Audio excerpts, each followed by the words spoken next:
fans of Shakespeare and fans and friends of Art and Barb. I am Gary Schumann. I am the VP of Programming on the Temple Board, and the committee and I welcome everyone here to our second monthly Master Speaker Series event, which we've been very, very excited about for a long, long time. Before I turn it over to Marilyn to introduce tonight's masters, I wanted to mention the next two speakers and also let you know how you can interact with our guests tonight in the best ways that you can. 4 weeks from today, on Tuesday, March 16th, Matt Salganek, who's a sociologist from Princeton, will be speaking about measuring the unpredictability of life. And then on Tuesday, April 20th, Mitchell Elkis, who's a local Beaumont neurologist, more specifically a neuromusculoskeletal medicine specialist, that's a mouthful, will discuss how the brain helps us deal with extraordinary stress. Both of those speakers obviously are talking about things that are fitting topics for the times that we're living in. Okay, how to ask questions and get communications to Art and Barb. At the bottom of the Zoom screen, there's two ways to do it. One way to do it is the Q&A area. The Q&A area will ask questions kind of anonymously from you directly to the panel. The other way to do it is to use the chat, and the chat is fine. We'll look at both of those. It's just that the chat, everyone, including all the people that are viewing the screen, will be able to see as well, and you can see the chat going down the screen.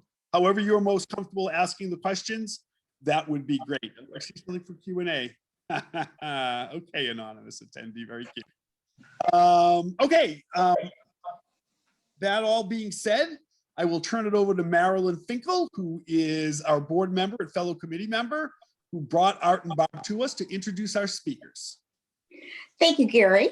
I'm delighted to welcome everybody, and thanks for joining us tonight. And in a couple of minutes, I want to introduce our wonderful speakers. My friendship with both Art and Barbara. Can't see me?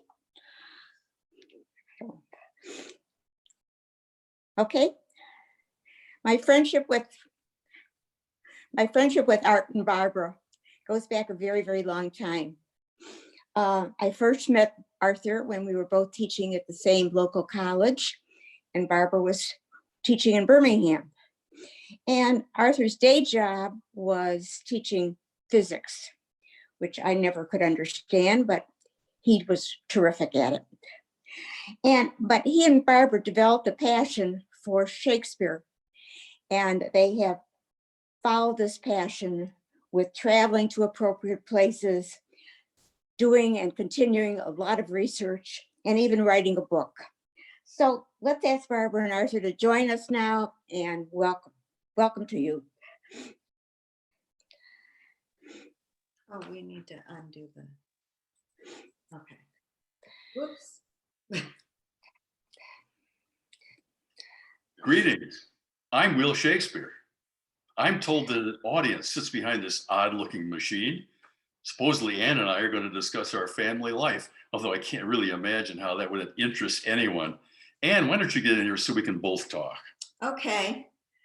You know, Art, that's the other Anne Hathaway. Oh. I wondered, because you certainly adjusted to modern times way better than I have. Well, thanks. I do try to keep up. But I think we should tell our audience about how I was stuck in Stratford raising our 3 children in your parents' house with your siblings, 3 siblings, and your father, grumpy father, and his gloving business, while you were in London becoming the greatest playwright ever. That's the most complimentary insult I've ever heard. You know, London was almost all work for me, and your life at Stratford was mostly tending children, cooking and cleaning. Why would anyone care to hear about any of that? Well, it seems like they do. There's a recent book called Goodwill, Shakespeare's Novel Life. A book? Let's see if Audrey can show it.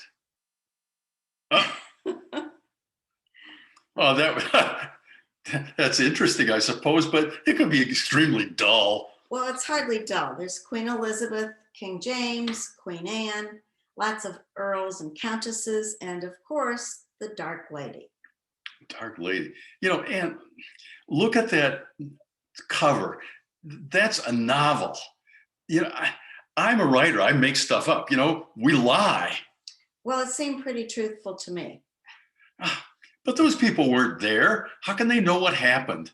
Well, I think we should meet them and hear what they have to say. Well, okay. Whoops. Here we are. I think, You ready? okay. Speak. Okay. I'm Barbara Wiggins. And I'm Art Wiggins.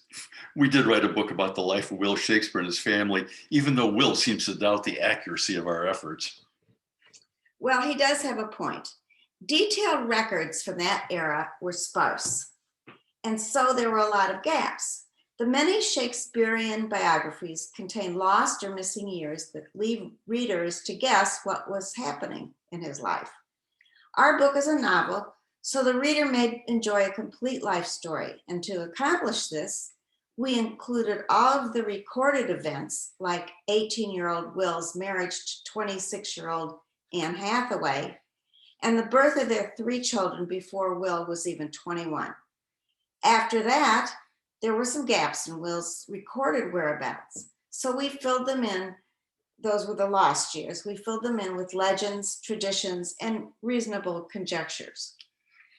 Hey, Audrey, you got to get that thing, the cover off there because and put us on there because our publisher is going to be thinking that this was a thing. Well, we had a big challenge because we had to chronicle the extraordinary life story of a grammar school educated small town Glover's son who made a huge leap to become the world's greatest playwright. Well, that phenomenal transition fueled modern skeptics to formulate what has been called the authorship question. Was Will Shakespeare the primary author of the poems, sonnets, and plays traditionally attributed to him, or was it someone else? Since this notion arose more than 200 years after Will's death, our book about his life doesn't deal with this question explicitly, so we're going to discuss it here. Oh, sure. More than 80 candidates have been proposed as possible alternative authors, even including Queen Elizabeth. But a major problem lies in the formulation of the question, which almost implies that the author is either Will alone or one of the other contenders. Like so many conspiracy theories, the reality is nowhere near that simple. So if we trace some of the developments in Will's life, we can illustrate the complexity of the question. Will arrived in London in 1587 when he was 23 years old. He was penniless and left Anne and their 3 children living with his parents and his 4 siblings in Stratford. You're looking at the overview of those years. Will's lofty goal was to develop his writing skills, write classic poetry, and become supported by a wealthy patron, as was the custom at the time. In order to keep body and soul together, Will worked with a troupe of players. Even though plays were popular in London, playhouse work was not financially rewarding, nor was it considered a respectable profession. In whatever spare time he could scrape together, Will wrote poetry. Also working in the troupe was the owner's son, Richard Burbage, whose picture you could see. He was 3 years younger than Will, and they became close friends. 5 years after arriving in London, with Richard's help, Will was given the job of fixing a play that just couldn't be performed the way it was. This play was Henry VI, Part 2, and the original draft was written by Kit Marlowe, who was the same age as Will. Here's his portrait. What a spoiled looking guy he was. And he was. The play proved to be popular with audiences, so Will's playwriting skills were developing nicely. His poetry, however, didn't attract any wealthy patrons. Hang on a minute here, because if both Kit and Will wrote parts of this play, then where should the writing credit go? Should it be Kit's because he started it? Should it be Will's because he fixed it? Should it be both of them? How does that work? Well, that's just the tip of the iceberg. The plot and details for the play came from the popular book called Chronicles of England, Scotland, and Ireland.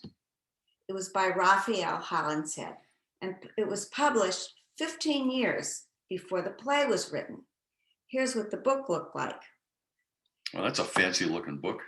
In fact, Holinshead's book supplied the plots for the plays of many writers, including virtually all of Will's history plays, the Henrys, the Richards, King John, Macbeth, and King Lear. Will's genius was the way he gave words to the characters in these plays and created very deep human beings. The point is that it has been a common practice for writers to borrow passages or even themes from each other. The unique idea that writers owned or even owned their own words the first time they were in print was expressed by one of Will's contemporaries, Ben Jonson, who we'll tell you more about later. He used the term plagiary to describe literary theft, but laws regarding plagiarism didn't appear for more than a century. Our take is that Will is ultimately responsible for the writing of all the plays traditionally ascribed to him. However, he borrowed freely from many other authors, possibly taking from many of the 80 alternate authors proposed. Although we have our doubts about Queen Elizabeth, who was probably busy with other things. Yeah, she did have a couple things going on. There's another giant difficulty with alternate authorship, which lies in the mechanics of play performances themselves. Audrey showed them a cutaway view of the famous Globe Theater. Now, you guys got to look at that carefully. Actors performed on a raised platform. Can you see them standing on the raised platform? Some of the audience watched from box seats. Those were the expensive seats. Others sat on the stage itself. That was even more expensive. But the vast majority of the audience stood on the ground directly adjacent, but slightly below the level of players. You see them, they're all kind of clustered around there.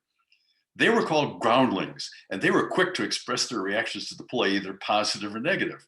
Besides cheering, they often jeered or threw things at the performers like rotten vegetables. Good thing you guys can't do that to us on the Zoom. There aren't Zoom vegetables. At the very least, groundlings' dislike of a play translated into negative word of mouth that produced smaller future audiences. Not a good thing. The result was that plays needed to undergo continual modification, even as they were being performed, in order to please audiences, especially the groundlings. Shakespeare alternates couldn't spend the necessary amount of time in playhouses to accomplish this without attracting notice. Can you see the Queen hanging around there saying, no, change that word? No, that's not going to work. So we think Will's genius was partially of a hands-on editorial variety, accomplished to please audiences, not to create great literature. He was trying to make the groundlings happy, for crying out loud. That was his day job, and he needed to do that in order to make a living, so he didn't have to go back to Stratford and deal with Anne. Sorry. Another argument in favor of Will's authorship is from the whistleblower who didn't blow any whistles. Here's that fellow, Ben Jonson, we told you about earlier. Oh, tough looking guy. He was actually 8 years younger than Will, but a highly regarded actor and playwright. While Will left almost no records of difficulties in London, Ben was extremely contentious. He fought deadly duels, engaged other playwrights in theater wars about stealing his words, and he made fun of Will's education. He also insulted his own wife. That's a bad idea. Yeah. After Will's death, though, Ben said Will, and I quote, was not of an age, but for all time. And he called him the sweet swan of Avon. Given Ben's personality, it's hard to imagine him praising a phony. No, Ben doesn't look like that kind of guy. Well, okay, Will was hard at work in London, right? Trying to keep everybody happy. But what about Anne and the 3 children back in Stratford? Well, there were a total of 9 people in Will's father's gloving business inside the Henley Street house. You can show that, there it is. And although it looks large there, it's very narrow, and it was too small for that number of people. So you can see that a person standing in one doorway. But anyway, they managed. That's what you did in those times. Their quiet life, however, was shattered in 1596 when one of the twins, Hamnet Shakespeare, died of a fever. He was 11 years old. Oh boy.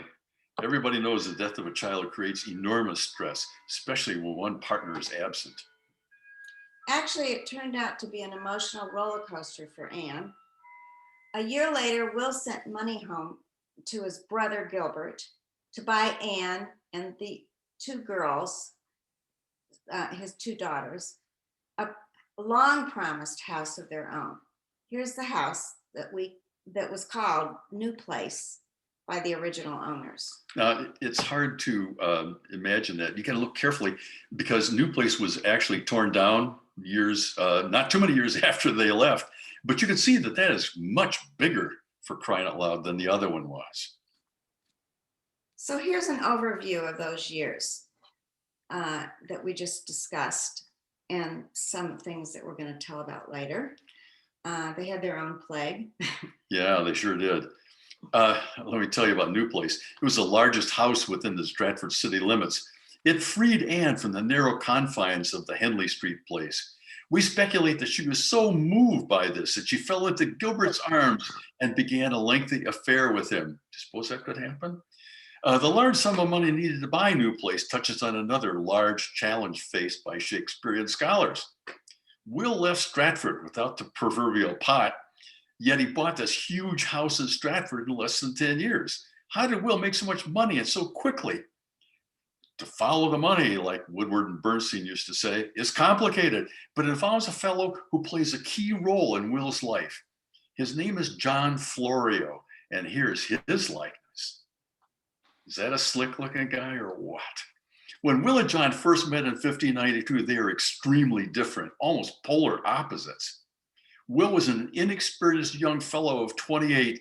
He was a player and writer with few London contacts, while John was 39 and an accomplished intellectual, well connected to the highest levels of English society.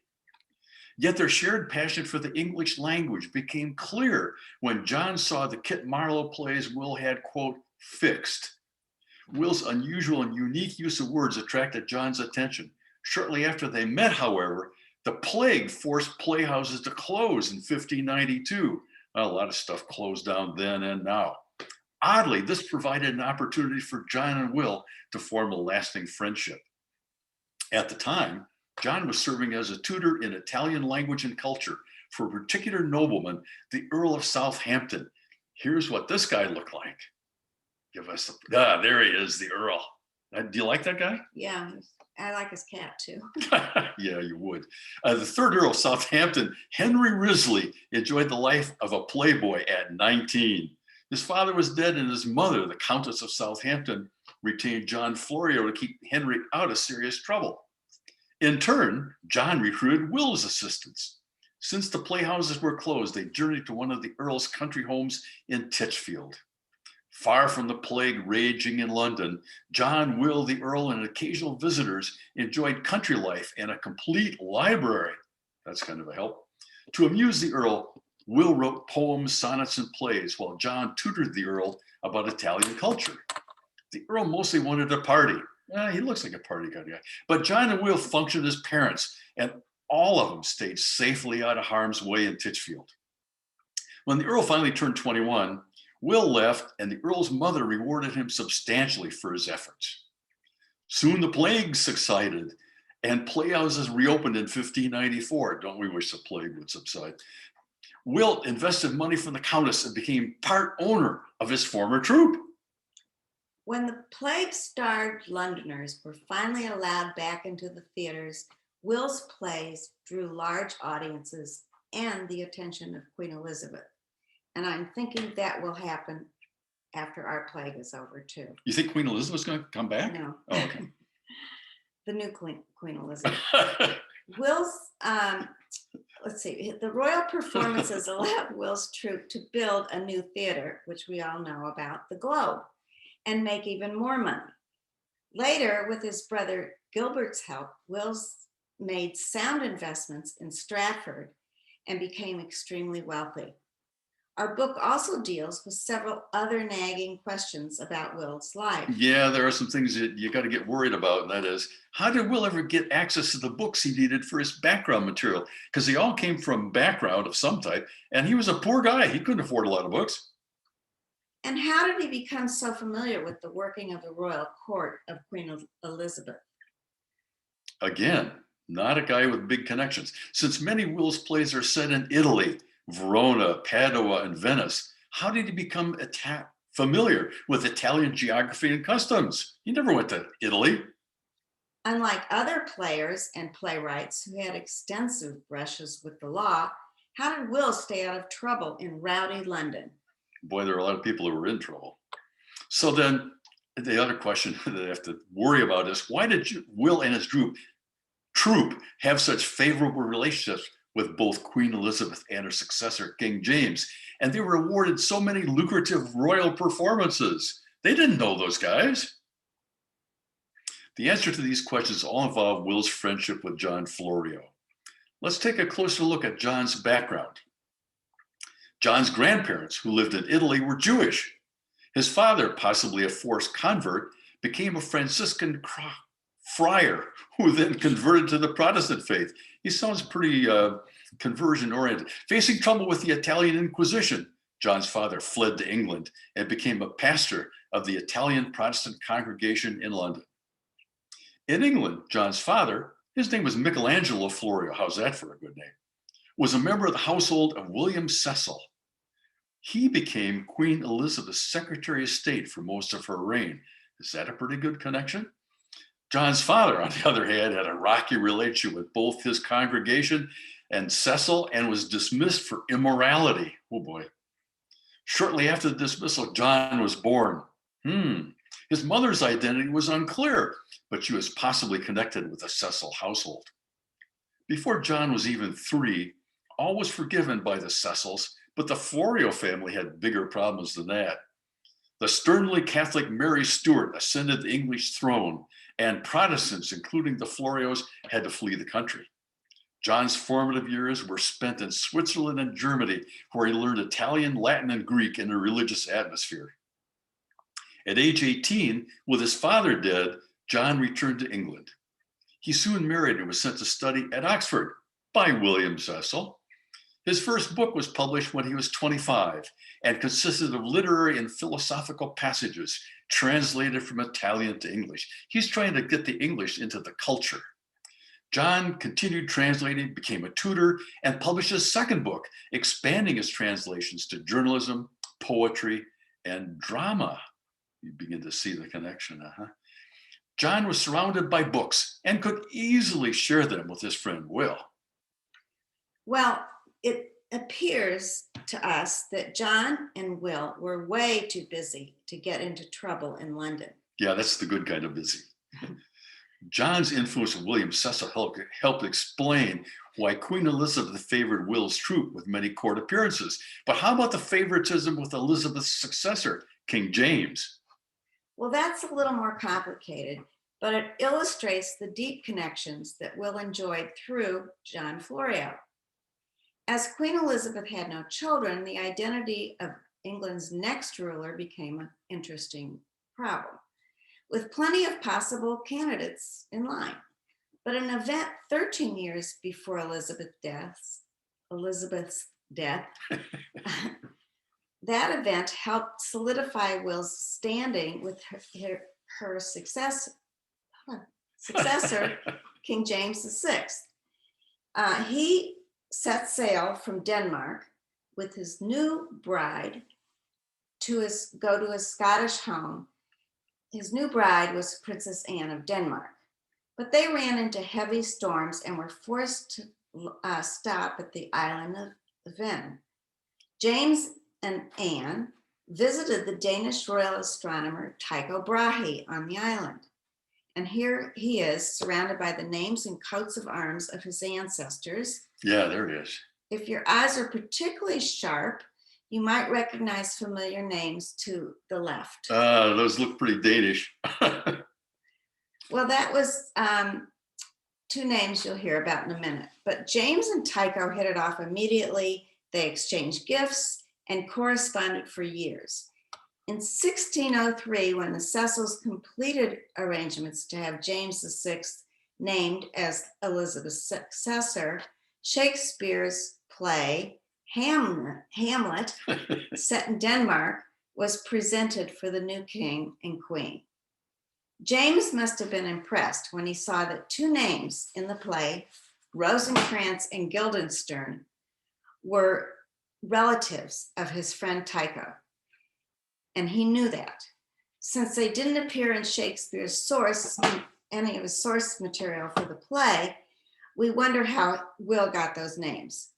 And we think that John Florio knew them from his Cecil connections and suggested them to Will to flatter the new king. Well, however that might have worked, it appears that it was pretty successful in that Will's troupe was sponsored by King James and renamed the King's Men. They performed often for King James and Queen Anne. Here are pictures of them. They look sort of okay, right? Well, maybe a little weird. Okay. The money flowed nicely, but on the other hand, Will eventually became disillusioned with the king. The king had this Scottish accent that made it sound like his mouth was full of marbles, like I sometimes feel. So Will became disillusioned. And there were the demands of the Playhouse. They bought a new theater that required a different audience. There weren't any more groundlings. Things got a little weird. So finally, in the 1610 play, The Tempest, he has Prospero announce, "I'll break my staff and I'll drown my book." Will retired and lived in Stratford until 1616. Here's an overview of the later years. All right. Our research attributes quite a lot of Will's success to his friendship with John Florio. Other writers have gone even further, suggesting that John was one of the 80 who might have actually written the works of Shakespeare.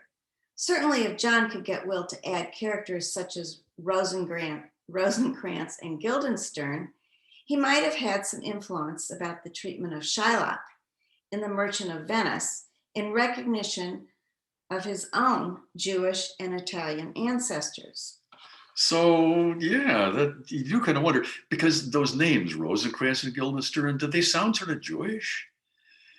In a sense, they do, but we've done a little research about Shylock in the play and Shakespeare's treatment of Jews in general, but that's a huge, lengthy discussion. I don't think we're going to be able to get into that this time, okay? Oh, no. Oh, okay. But we want to thank all of you for watching this, because this is one of our passions. We have such a good time with this. And so thanks for putting up with us. We appreciate it. We're going to field any questions you guys may have. Gary told you how to do that earlier. So please send some questions our way. We know you have them. So I actually will start. I have a couple myself, Art. Oh, good. Good. So Hamnet was the son that passed away, and Hamlet. Is there any tie in between the name Hamlet? Is there ever? Gary, when you read our book, and we hope that'll be soon, you'll find that when Shakespeare is writing the play Hamlet, late at night, the words begin to blur in front of his eyes, and he gets a little bit concerned. Is it Hamlet? Is it Hamnet? Is it Makes him go a little nuts. Of course, we think he was maybe a little nuts anyway. So yes, there is a big connection to that. Got it. The play was 5 hours long, and we think that he just had to put everything into it because it was connected in his heart to his son. Yeah, but what were the groundlings doing? They were definitely throwing rotten pears at that point. 5 hours. Nice. Okay, here's my other question. And this assumes, and I'm going to go and assume that you saw the movie, but Shakespeare in Love with Gwyneth Paltrow. She's also one of my favorites, just like Oh, yeah. Anne Hathaway. The theater in that movie looks very similar to the playhouse that you showed. Yes. But was it modeled after that picture somehow, or do you know? It was.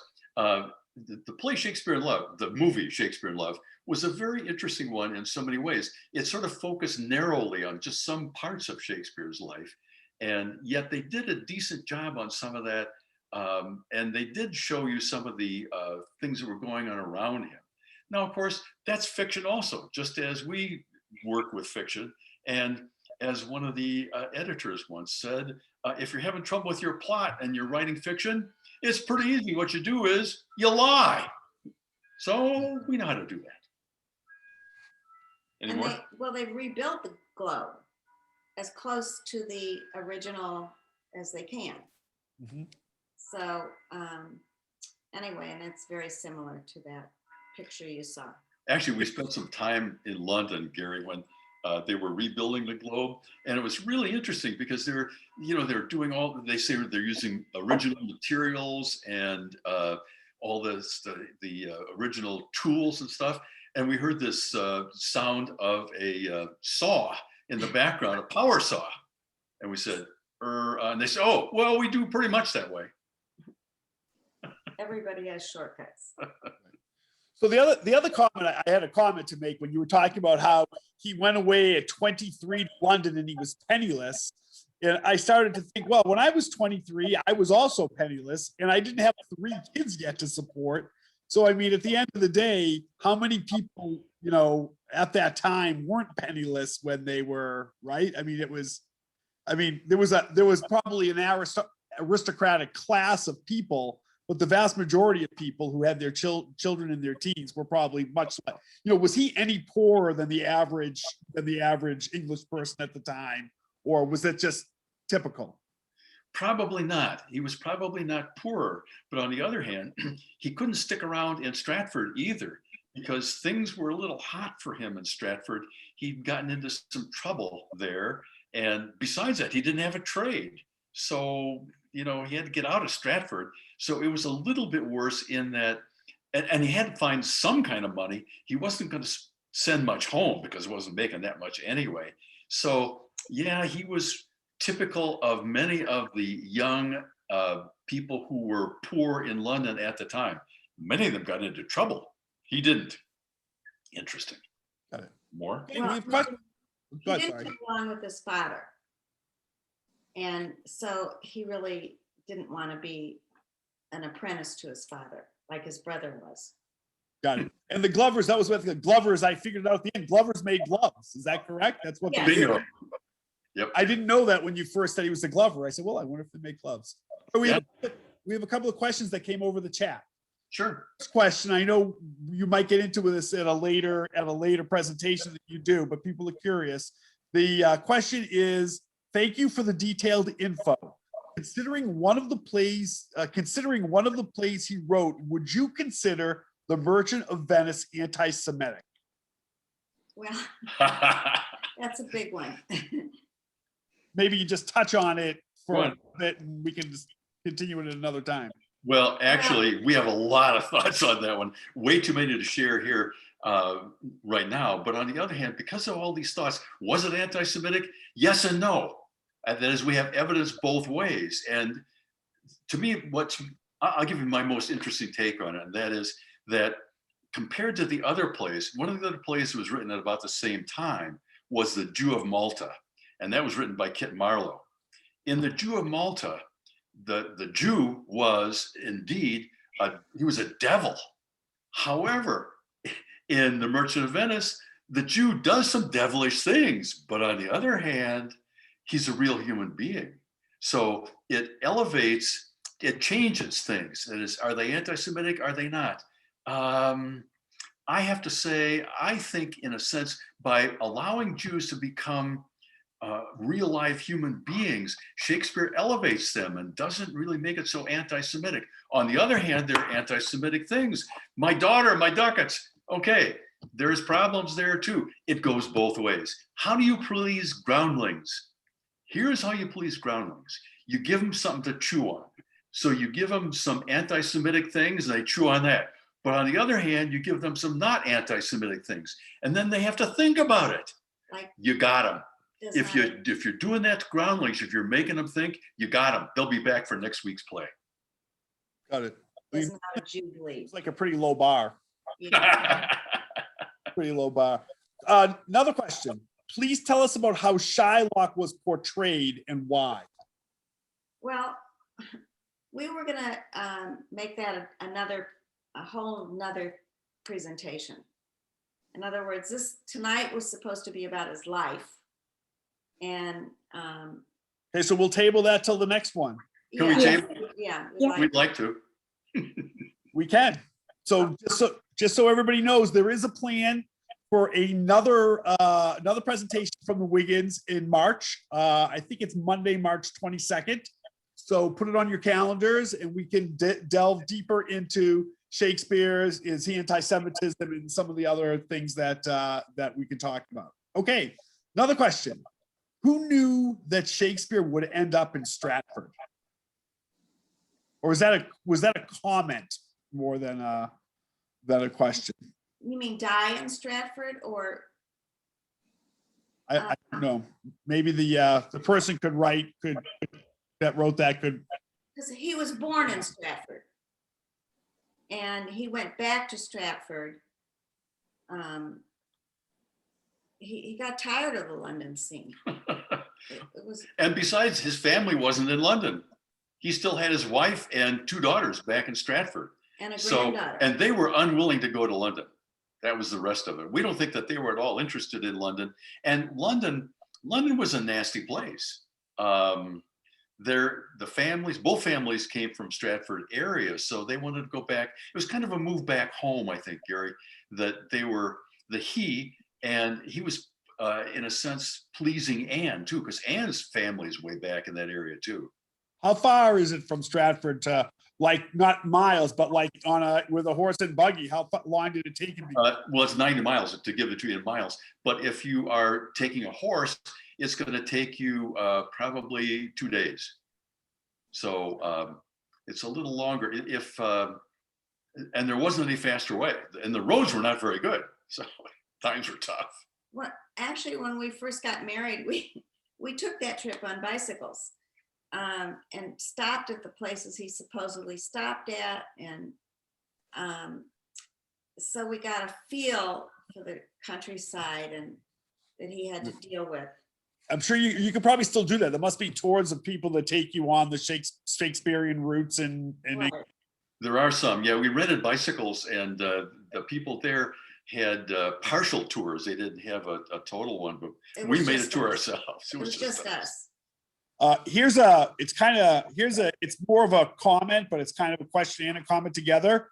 Wouldn't you say he did get himself into trouble since he died on his birthday, partying a little too hard? Yes, I would say that that in a sense is a form of trouble, I suppose. But he worked hard all of his life, and so in a sense, it doesn't surprise me that he only lasted to age 52. Because all that hard work, that's what you got to watch out for. This stuff, Gary. They'll get you. Hard work. Yeah, I bet. Everything else. Okay. What became of all of his children? Well, the surviving children. Oh, that's interesting. The survivors? Well, Yeah. his 2 daughters. Judith married and had 2 children. She did. She had 3 actually, and the 3 children. One of them they named Shakespeare Quiney because her husband's name was Quiney, and Shakespeare Quiney died before he was 1 year old. So that didn't last. Her other two sons, both died before age 21. So they didn't father any children. So his one daughter had no children. His other daughter had a daughter who, that was his granddaughter. She then married but had no children either. So there were no direct descendants of Shakespeare who are around. There are some descendants of his sister. Yeah. His sister's family name, she married a guy whose name was Hart. And so there are still hearts around, and they are Shakespeare relatives, but they're kind of shirt tail relatives. They're a little further away. Got it. Okay, we got more coming in. A bunch of people ask, what is your favorite Shakespeare play and why? And I guess the question's to both of you.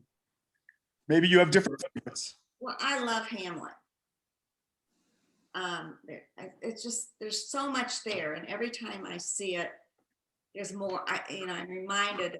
I learned something, and I love the depth of the characters. I love the lines. That's my favorite. Oddly, as my favorite, I'm going to choose two, and one is The Merchant of Venice, and the other is The Tempest. In The Merchant of Venice, first of all, that was my first introduction to Shakespeare as in high school. A bunch of us decided we were going to put on The Merchant of Venice, and I got the part of Bassanio, and I thought that was a plum part at the time. I subsequently realized he was kind of a dead-end guy, but nevertheless, it was a favorite play of mine, and I suddenly realized when we began to speak the lines of Shakespeare rather than just reading them, it was all different. Everything changed when we began to speak the lines. So that is a favorite play of mine. I like what he did actually with Shylock in some respects. I think it's interesting because it's twofold. Shakespeare is ambiguous, and he does a lot of ambiguities, and I like that one a lot. The other one is The Tempest. It is his last play, but it's to me a very interesting play when he says, "I'll break my sword, I'll drown my book." He's saying, I'm retiring. And I thought it was an interesting way to get out of the business. So I like both of those plays probably best of all. Okay, more on that same type of question. Shakespeare characters. So you told us your favorite Shakespeare plays or books. Are there any characters not in those plays or books that also stick out with you? Oh, it's tough. I liked Iago because I thought he was an unreserved villain. Yeah, I like Iago. He's just so. I've been evil. trying to figure out what in the world was making him as bad as he was, and I still haven't figured it out. And there's the whole area of study on his villains. He's good with villains. I also liked Hamlet as a character. Hamlet as a character, to me, was real interesting because he wasn't all of one piece. He was of several pieces, and it was interesting to try to fit them all together. And I don't think I ever have. And I think that was part of Shakespeare's point. You're not supposed to fit them all together. Human beings are a funny mixture. And Shakespeare did a good job of portraying that and bringing it home to us to realize, oh my gosh, we're not all one way, are we? And Hamlet wasn't a nice guy, particularly. I mean,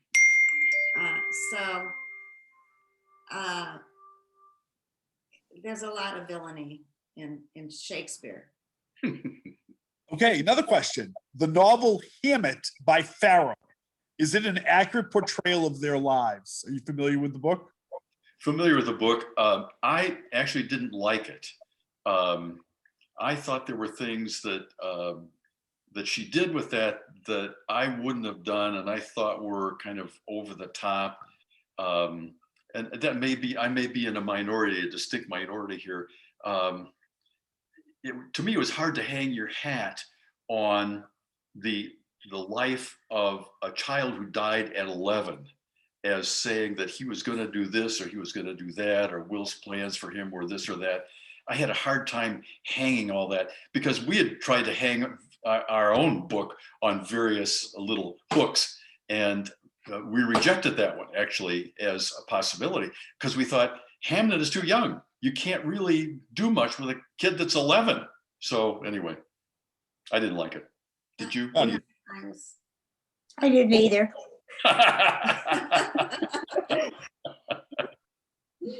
Marilyn, you're there. Yes. Hi. Yeah. Oh, so the questions have stopped a little bit. So I have a question. Speaking of your book, it's a good segue. Where do we get your book? How do we do it? Amazon. Oh, Amazon's the best way. Okay. And you can get it as either hard soft cover or a Kindle. Well, either way. And it's we had so much fun doing that. It was interesting to us. And when did you write the book? 2 years ago. Well, we spent It came about, out 2 years ago. we spent about 22 years writing it. 26. I'm okay. No, that's not quite that long. Interesting. Audrey, do you think I captured? Are there any other questions that came in either of the things that I haven't dealt with? She said, nope, we're good. We did it. Well, we have a couple things though we'd like to say. One is that I never enjoyed reading Shakespeare. I don't think you should read it. Don't read it silently. Don't do it. You need to, I mean, even if you say it out loud to yourself, you're not reading it silently. It was written as something that should be spoken. All of it. Well, let's put it this way. He wrote those lines to be performed verbally. He expected them to be performed verbally. So our recommendation is see a play. That's the best way to do it because that's the way he intended them to be. If you can't see a play, watch a video. A video is not a bad way to go. And I'll give you one more. Read the lines out loud with friends of yours, reading the alternate lines. If you do that in public, it'll create quite a scene, but it will be an improvement over just reading the lines silently. That just doesn't work. Or watch a movie and then read it, but you really need to hear it. So Stratford in Ontario versus Stratford in England, is there when did the one in Ontario, do you know, when did it become famous? When did people start going there? When did they start doing the Shakespearean plays there? I think it's been at least 30 years. We've been going to Stratford on and off for maybe almost all of those 30 years. And we've seen them knock down buildings, build new buildings and so forth. We've enjoyed Stratford enormously and go there a lot. So Stratford, Ontario is really pretty doggone good. Stratford on the Avon in England is probably even better, but the one to really go to is the Globe in London. Now there are 75 Shakespeare festivals in the continental United States. And so there are a lot of places to go and see Shakespeare plays. And I highly recommend that. That's a way better way to get an appreciation for what Shakespeare is all about. Got it. Well, we actually, there was a rabbi on tonight, at least one, maybe both. And he said, thank you, Art and Barbara, for being a part of this evening. So thank you.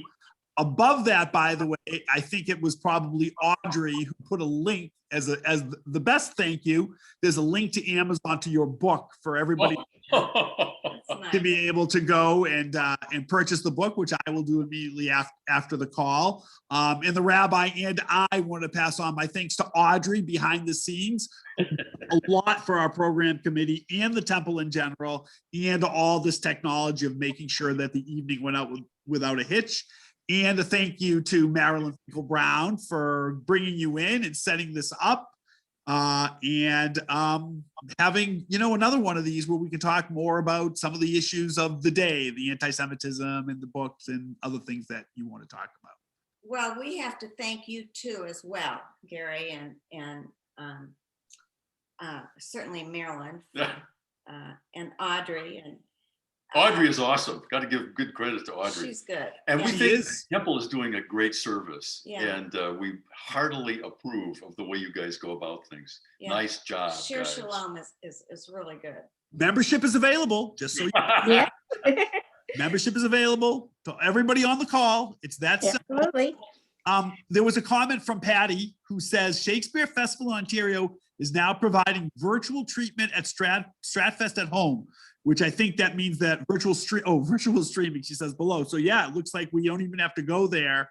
Right. We just got a postcard from them today with that. Yeah. That's one thing about COVID. It's made so many things accessible via the web, to be able to see things that you weren't able to before. So yeah, you can't hug people with Zoom. And that to me is a shame. But think of all the plagues they had and no television. So the plays were very important in Shakespeare's time. right.